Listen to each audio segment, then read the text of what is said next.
Well-balanced efforts meet to treat. Leaves, thread and ships and oil tubes to gain, thus not otherwise the prize. Let him set aside this lax also this agitated state. Steering here his mind at the sign as the B and the rest suggest. Opening square bracket. The 5 similes. Section 67. Here is the explanation of the meaning.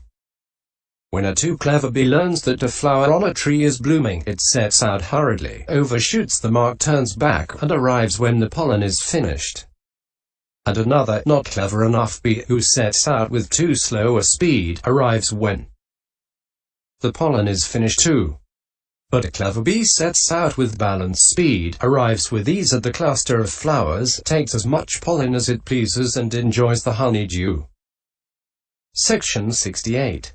Again, when a surgeon's pupils are being trained in the use of the scalpel on a lotus leaf in a dish of water, one who is too clever applies the scalpel hurriedly and either cuts the lotus leaf in two or pushes it under the water. And another who is not clever enough does not even dare to touch it with the scalpel for fear of cutting it in two or pushing it under. But one who is clever shows the scalpel stroke on it by means of a balanced effort, and being good at his craft he is rewarded on such occasions. Section 69. Again, when the king announces, "Anyone who can draw out a spider's thread 4 fathoms long shall receive 4,000. One man who is too clever breaks the spider's thread here and there by pulling it hurriedly. And another who is not clever enough does not dare to touch it with his hand for fear of breaking it. But a clever man pulls it out starting from the end with a balanced effort, winds it on a stick, and so wins the prize." Section 70. Again, a too clever skipper hoists full sails in a high wind and sends his ship adrift. And another, not clever enough skipper, lowers his sails in a light wind and remains where he is. But a clever skipper hoists full sails in a light wind, takes in half his sails in a high wind, and so arrives safely at his desired destination. Section 71. Again, when a teacher says, "Anyone who fills the oil tube without spilling any oil will win a prize," one who is too clever fills it hurriedly out of greed for the prize, and he spills the oil, and another who is not clever enough does not dare to pour the oil at all for fear of spilling it, but one who is clever fills it with a balanced effort and wins the prize. Section 72. Just as in these 5 similes, so too when the sign arises, one bhikkhu forces his energy, thinking, "I shall soon reach absorption." Then his mind lapses into agitation because of his mind's overexerted energy, and he is prevented from reaching absorption. Another who sees the defect in overexertion slacks off his energy, thinking, "What is absorption to me now?" Then his mind lapses into idleness because of his mind's too lax energy, and he too is prevented from reaching absorption. Yet another who frees his mind from idleness even when it is only slightly idle, and from agitation when only slightly agitated, confronting the sign with balanced effort, reaches absorption. One should be like the last named. Section 73. It was with reference to this meaning that it was said above, "Well-controlled bees get the pollen. Well-balanced efforts meet to treat. Leaves, thread and ships and oil tubes to gain, thus not otherwise the prize." Let him set aside then this lax also this agitated state, steering here his mind at the sign as the B and the rest suggest. Opening square bracket. Absorption in the cognitive series. Section 74. So, while he is guiding his mind in this way, confronting the sign, then knowing, now absorption will succeed, there arises in him mind door adverting with that same earth KASIÓA as its object, interrupting the occurrence of consciousness's life continuum, and evoked by the constant repeating of earth, earth. After that, either 4 or 5 impulsions impel on that same object, the last one of which is an impulsion of the fine material sphere. The rest are of the sense sphere, but they have stronger applied thought, sustained thought, happiness, bliss, and unification of mind than the normal ones. They are called preliminary work consciousnesses, because they are the preliminary work for absorption. And they are also called access consciousnesses, because of their nearness to absorption, because they happen in its neighborhood, just as the words village access and city access are used for a place near to a village, etc. And they are also called conformity consciousnesses, because they conform to those that precede the preliminary work consciousnesses, and to the absorption that follows. And the last of these is also called change of lineage, because it transcends the limited sense sphere lineage and brings into being the exalted fine material sphere lineage. Section 75. But omitting repetitions. Then either the first is the preliminary work, the second access, the third conformity, and the fourth change of lineage, or else the first is access, the second conformity, and the third change of lineage.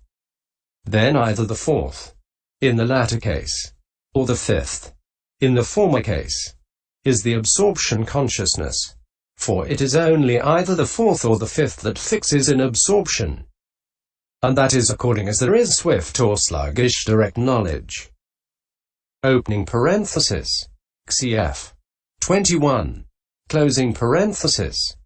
Beyond that, impulsion lapses and the life continuum 20 takes over. Section 76. But the Abhidhamma scholar, the elder Godatta, quoted this text. Preceding profitable states are conditioned as repetition condition for succeeding profitable states. Pi 5. Adding, it is owing to the repetition condition that each succeeding state is strong, so there is absorption also in the sixth and seventh. Single quote. Section 77. That is rejected by the commentaries with the remark that it is merely that elder's opinion, adding that it is only either in the fourth or the fifth 21 that there is absorption. Beyond that, impulsion lapses. It is said to do so because of nearness of the life continuum. And that has been stated in this way after consideration, so it cannot be rejected. For just as a man who is running towards a precipice and wants to stop cannot do so when he has his foot on the edge but falls over it, so there can be no fixing in absorption in the sixth or the seventh because of the nearness to the life continuum. That is why it should be understood that there is absorption only in the fourth or the fifth. Section 78. But that absorption is only of a single conscious moment. For there are 7 instances in which the normal extent 22 of the cognitive series does not apply. They are in the cases of the first absorption, the mundane kinds of direct knowledge, the 4 paths, fruition next after the path, life continuum, jhana in the fine material and immaterial kinds of becoming, the base consisting of neither perception nor non-perception as condition for cessation, if perception and feeling, and the fruition attainment in one emerging from cessation. Here the fruition next after the path does not exceed 3 consciousnesses in number, the consciousnesses of the base consisting of neither perception nor non-perception as condition for cessation do not exceed 2 in number, There is no measure of the number of consciousnesses in the life continuum in the fine material and immaterial kinds of becoming. In the remaining instances, the number of consciousnesses is 1 only. So absorption is of a single consciousness moment. After that, it lapses into the life continuum. Then the life continuum is interrupted by adverting for the purpose of reviewing the jhana, next to which comes the reviewing of the jhana. Opening square bracket. The first jhana. Section 79. At this point, quite secluded from sense desires, secluded from unprofitable things, he enters upon and dwells in the first jhana, which is accompanied by applied and sustained thought with happiness and bliss born of seclusion. Viv 245. And so he has attained the first jhana, which abandons 5 factors, possesses 5 factors, is good in 3 ways, possesses 10 characteristics, and is of the earth KASIÓA. Section 80. Herein, quite secluded from sense desires means having secluded himself from, having become without, having gone away from sense desires. Now, this word quite, eva, should be understood to have the meaning of absoluteness. Precisely because it has the meaning of absoluteness, it shows how, on the actual occasion of entering upon and dwelling in the first jhana, sense desires, as well as being non-existent, then are the first jhana's contrary opposite, and it also shows that the arrival takes place only, eva, through the letting go of sense desires. How? Section 81. When absoluteness is introduced, thus quite secluded from sense desires, what is expressed is this: sense desires are certainly incompatible with this jhana.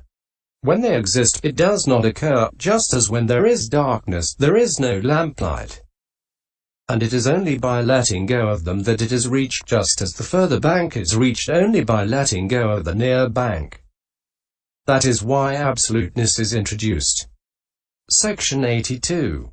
Here it might be asked, but why is this word quite mentioned only in the first phrase and not in the second? How is this mighty enter upon and dwell in the first jhana even when not secluded from unprofitable things? It should not be regarded in that way. It is mentioned in the first phrase as the escape from them.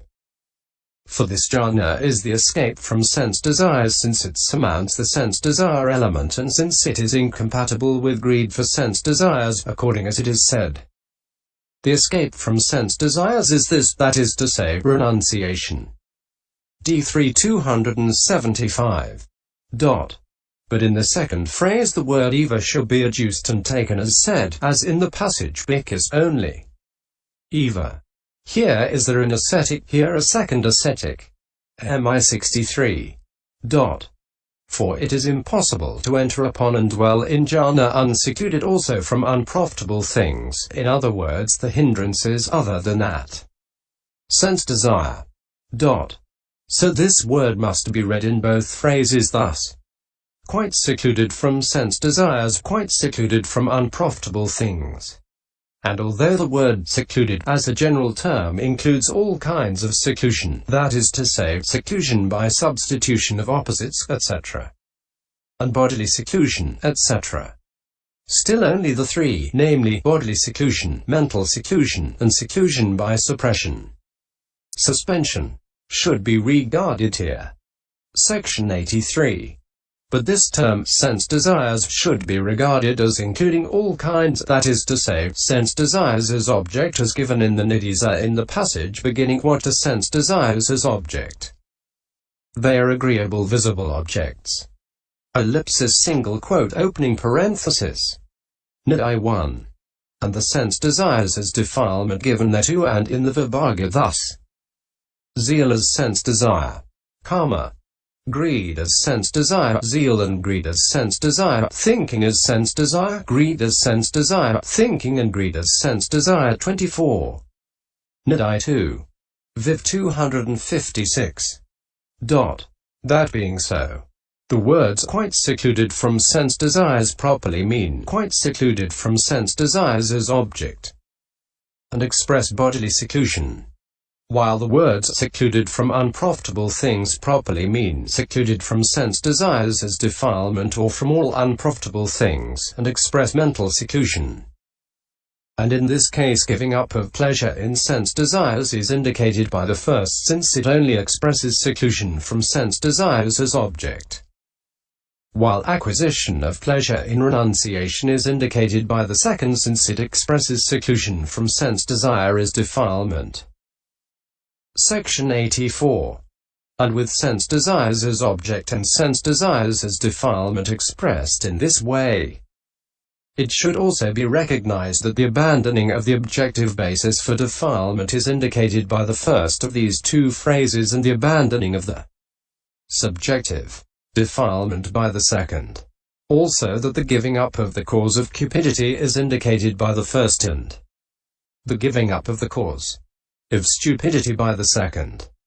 Also that the purification of one's occupation is indicated by the first and the educating of one's inclination by the second. This, firstly, is the method here when the words from sense desires are treated as referring to sense desires as object. Section 85. But if they are treated as referring to sense desires as defilement, then it is simply just zeal for sense desires. Kamachanda. In the various forms of zeal, chanda, greed, raga, etc. That is intended as sense desires. Kama. Opening parenthesis. Section 83, second quotation. And although that, lust, is also included by the word unprofitable, it is nevertheless stated separately in the Vibhaga in the way beginning herein. What are sense desires? Zeal as sense desire. Viv 256. Because of its incompatibility with jhana. Or alternatively, it is mentioned in the first phrase because it is sense desire is defilement, and in the second phrase because it is included in the unprofitable. And because this lust has various forms, therefore from sense desires is said instead of from sense desire. Single quote. Section 86. And although there may be unprofitableness in other states as well, nevertheless only the hindrances are mentioned subsequently in the Vibhaga. Thus, herein, what states are unprofitable? Lust, Viv 256, etc. In order to show their opposition to and incompatibility with the jhana factors. For the hindrances are contrary opposites of the jhana factors. What is meant is that the jhana factors are incompatible with them, eliminate them, abolish them. And it is said accordingly in the Pika concentration is incompatible with lust, happiness with ill will, applied thought with stiffness and torpor, bliss with agitation and worry, and sustained thought with uncertainty. Not in Pika. Section 87. So in this case it should be understood that seclusion by suppression, suspension, of lust is indicated by the phrase quite secluded from sense desires, and seclusion by suppression, suspension, of all 5 hindrances by the phrase secluded from unprofitable things. But omitting repetitions, that of lust is indicated by the first and that of the remaining hindrances by the second. Similarly with the 3 unprofitable roots, that of greed, which has the 5 chords of sense desire. MI 85. As its province, is indicated by the first, and that of hate and delusion, which have as their respective provinces the various grounds for annoyance. AIV 408. V 150. etc. By the second. Or with the states consisting of the floods, etc. That of the flood of sense desires. Of the bond of sense desires. Of the canker of sense desires. Of sense desire clinging, of the bodily tie of covetousness, and of the fetter of greed for sense desires is indicated by the first, and that of the remaining floods, bonds, cankers, clingings, ties, and fetters is indicated by the second. Again, that of craving and of what is associated with craving is indicated by the first, and that of ignorance and of what is associated with ignorance is indicated by the second. Furthermore, that of the 8 thought arisings associated with greed 14 is indicated by the first, and that of the remaining